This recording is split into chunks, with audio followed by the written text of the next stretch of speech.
Greetings, martial artists. Yuuma here again with another Sword of Justice video. Today we're going to be covering the nuances of the water cycle willpower. This is super important for the Sylphs. The Sylphs are going to be eating real good today in this video. We're just going to explain how, or the importance of having 3 water. Ideally, I thought you just needed three golden and 3 wood and call it a day. But for the sweaty try-hard healers, you want 3 water, 3 metal. The reason why, we're going to talk about that real fast, is the 3rd tier, level 3 water. Look what it says here. There is a chance to increase 5 stats by 20 plus 10% for 8 seconds. When using a skill with a cooldown of 15 seconds, if it is an enhanced support skill, so a buff skill, both self and ally target receive the 5 stats boost with no cooldown. A max of 9 boosts applied by self can exist at the same time. There's a lot, it's a mouthful. Just know that whenever you're using a buff skill on a target, you're not only buffing yourself, but the target for 20 plus 10%. I guess that's 30%. 30% of their stats. This is insanely good, and I'll explain how you can cheese the system. Here is a screenshot of all the skills that apply the water cycle. Thank you to Key for actually showing this reference image and helping me understand why this is important for what I'm about to explain to you. But one of the cheese methods to apply the water cycle consistently and very quickly is the skill called Ape's Play. Now, Ape's Play, the reason why it's so good is a 3-second cooldown.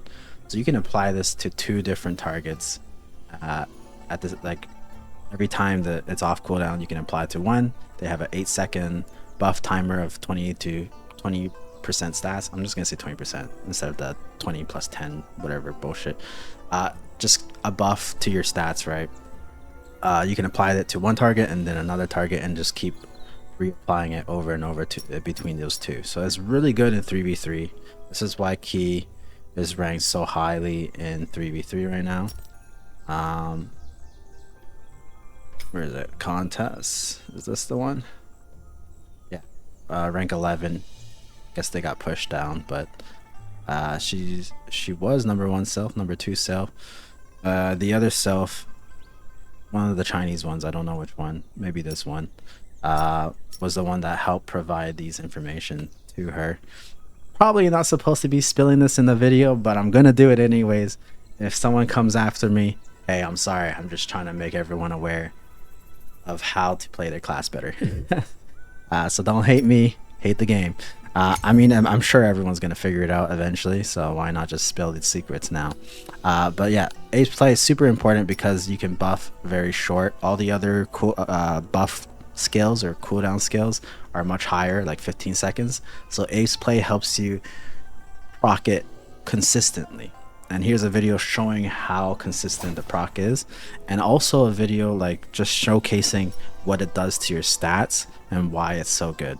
Now, ideally, I recommend using this in 3v3 for healers, as well as raid. I think is good for raid. Having one healer have Ape's Play definitely will help upkeep the water cycle. It's not necessary, to be honest, but it's always good to have. And Ape's Play has its own buff as well. If you look at here, Ape's Resilience has Vitality Recovery increase, so you can heal a bit more, heal more efficiently.